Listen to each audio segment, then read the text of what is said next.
പ്രിയമുള്ള പ്രേക്ഷകരെ നമസ്തേ. മേൽപ്പത്തൂർ നാരായണ ഭട്ടതിരിയുടെ നാരായണത്തിലെ 2ാം ദശകത്തിലെ അവസാനത്തെ ശ്ലോകം 10ാമത്തെ ശ്ലോകമാണ് നാം ചർച്ച ചെയ്യുന്നത്.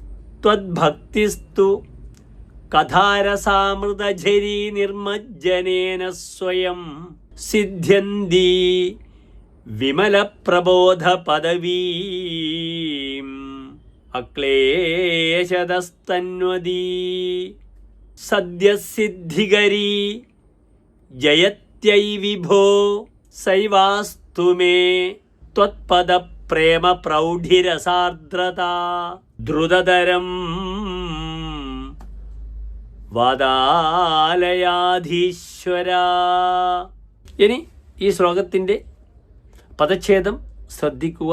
ത്വദ്ഭക്തി തു കഥാരസാമൃതഝരീ നിർമ്മജ്ജനേന സ്വയം സിദ്ധ്യന്തി വിമലപ്രബോധ പദവീം അക്ലേശതഃ തന്വതി സദ്യഃ സിദ്ധികരീ ജയതി ഐ വിഭോ സാ ഏവ അസ്തു മേ ത്വത്പദപ്രേമ പ്രൗഢിരസാർദ്രത ദ്രുതതരം വാദാലയാധീശ്വര.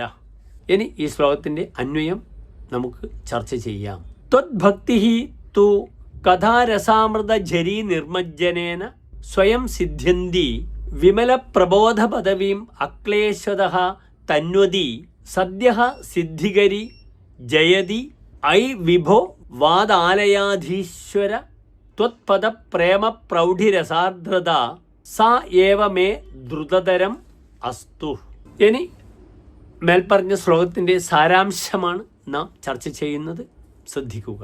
അല്ലയോ വാദാലയാധീശ്വര, അങ്ങയിലുള്ള ഭക്തിയാകട്ടെ ഭഗവത് കഥാരസമാകുന്ന പീയൂഷധാരയിൽ മുഴുകിപ്പോകുന്നതിനാൽ താനെ വന്നു ചേരുന്നതും ആ വിശുദ്ധമായ പരമമായ ബ്രഹ്മജ്ഞാനമാർഗത്തെ ക്ലേശമില്ലാതെ വെളിപ്പെടുത്തി തരുന്നതും അതിനാൽ മോക്ഷം ലഭിക്കുവാൻ പര്യാപ്തമായി തീരുകയും ചെയ്യുന്നു.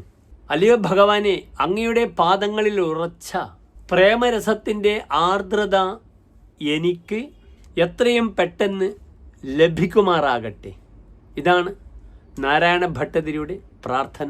ഇവിടെ 2ാം ദശകത്തിലെ അവസാന ശ്ലോകവും കഴിഞ്ഞു. നമസ്തേ.